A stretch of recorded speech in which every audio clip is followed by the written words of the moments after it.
কি দেহেন এরাম চাইয়া চাইয়া? আইসক্রিম তো মাইয়ারে দেহনের লইন্দা মেহমান আইবে, কোনো জোগাড় যন্ত্র তো হয় নাই, খালি পুকুরটার দিকে চাইয়া থাকলে কি পেট ভরবে? হেই কথাই তো ভাবতাছি মিনা, মাইয়া বড় হইছে, বিয়া তো দেওন লাগবো, পোলাপক্ষ আইজ আইবে, কি দিয়া যে তাগর মন রক্ষা করমু, হেই চিন্তায় শরীরটা কাল হইয়া যাইতেছে। মোর তো জমানো টাহা পয়সা কিছুই নাই, এই পুকুরটার মাছ কয়ডাই মোর যা ভরসা। বাবা, তুমি অত চিন্তা কইরো না তো, আপার কত গুণ, রান্না জানে, সেলাই জানে, হেরা আইয়া দেখলেই পছন্দ কইরা লইবে। আর মোরা কি তাগর কাছে মাইয়া বেচতে আছি যে টাহা দেওন লাগবো? তুই অহনো ছোট মা, সমাজের নিয়ম কানুন বুঝবি না, খালি গুণ দিয়ে কি বিয়া হয়? জামাইয়ের মা নাকি খুব কড়া মেজাজের, হুনছি যৌতুক ছাড়া এক পাও চলে না। মোর বুকটা খালি কাঁপে, কি যে হইবে। আল্লাহ যা করে ভালোর লইগ্যেই করে। তুই স্কুলে জামা, আমি একটু বাজারে যাই, দেখি মেমানগোল লইগ্যা ভালো দীক্ষা দুইটা মাছ ধরে আনি, আইজ যেন মগো মান সম্মানটা থাকে।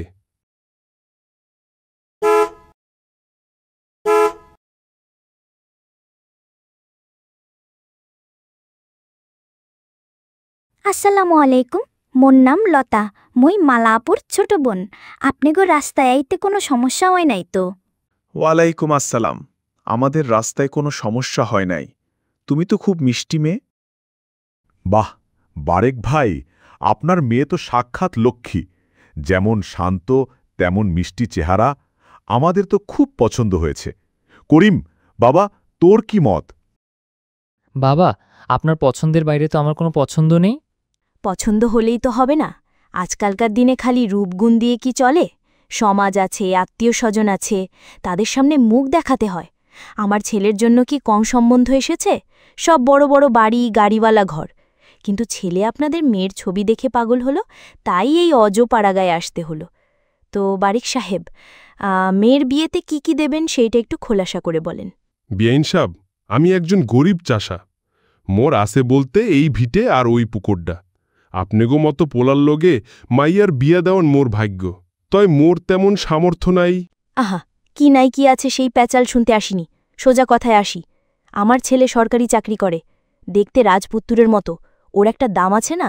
আমি বেশি কিছু চাই না, নগদ 2 লাখ টাকা, আর ছেলের জন্য একটা নতুন মোটরসাইকেল, আর বাড়ির সবার জন্য তো কাপড় চোপড় আছেই।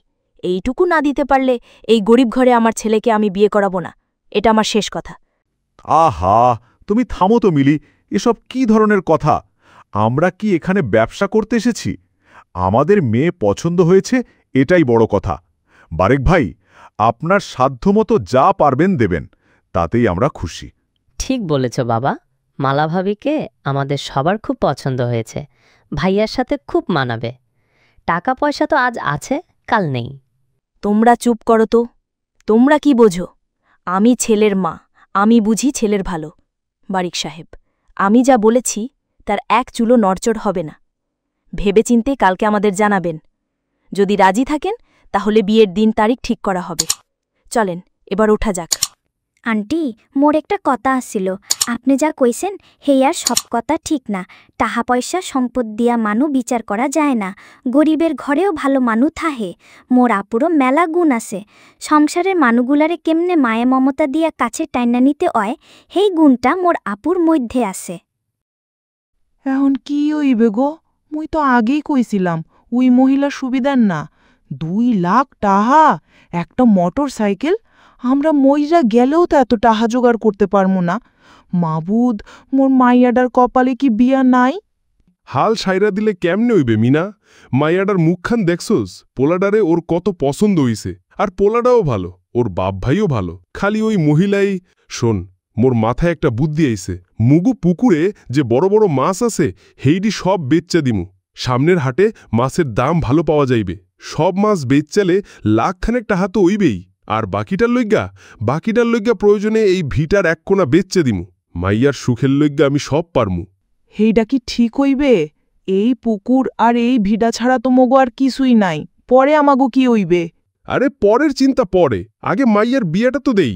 মাইয়া যদি সুখে থাকে হেইডাই মগো বড় পাওয়া। আল্লাহ মগো দিকে চাইবে, তুই দেখিস কাল সকালেই আমি পাইকারদের লগে কথা কমু, এই মাছ বেচছেই মুই মোর মালার বিয়ে দিমু।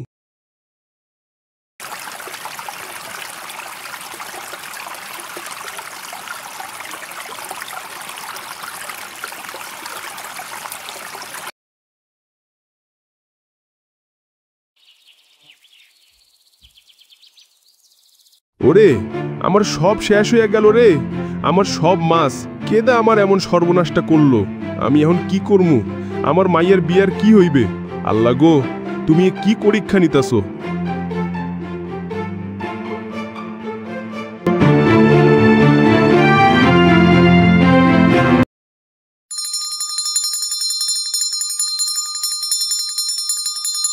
কাশেম ভাই, শুনলাম বারেক এর পুকুরের মাছ কারা নাকি চুরি করে নিয়ে গিয়েছে, আবার পুকুরে বিষ দিয়ে সব মাছ মেরে ফেলেছে। তবে শুনেছিলাম বারেক মেয়ে বিয়ের জন্য মাছ বিক্রি করে টাকা জোগাড় করবে, কিন্তু এখন বারেকের মেয়ের বিয়ের কি হবে? হ্যাঁ গো, শুনলাম বারেক মিয়ার পুকুরে নাকি বিষ দিয়ে সব মাছ মেরে ফেলেছে, আবার রাতের আধারে চোরেরা বাকি মাছও নিয়ে গেছে। ছি ছি ছি ছি, কি অলক্ষণে পরিবার! এই পরিবারে আমি আমার সোনার টুকরা ছেলেকে বিয়ে দেব, যারা যৌতুকের টাকা জোগাড় করার জন্য মাছের উপর ভরসা করে, আর সেই মাছও রক্ষা করতে পারে না। তাদের ঘরে আমার ছেলে গিয়ে থাকবে কি করে? আমি আজকেই এই বিয়ে ভেঙে দেব। এমন ফকিরের মেয়ের সাথে আমার ছেলের বিয়ে হতে পারে না।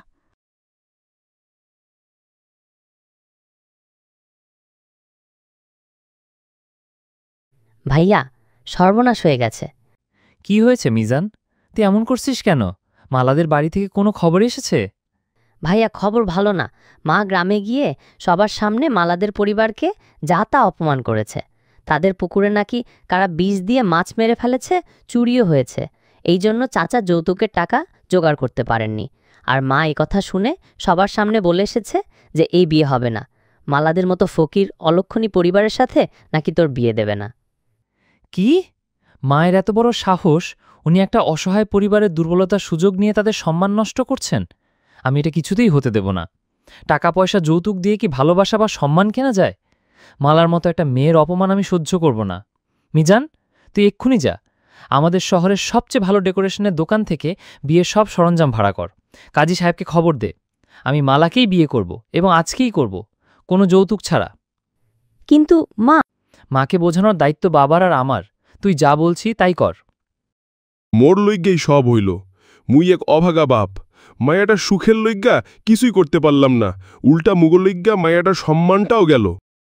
বাবা, তুমি কাইন্দো না। আমার কপালে যা ছিল তাই হইছে। আমার জন্যে তুমি নিজেকে দোষ দিও না।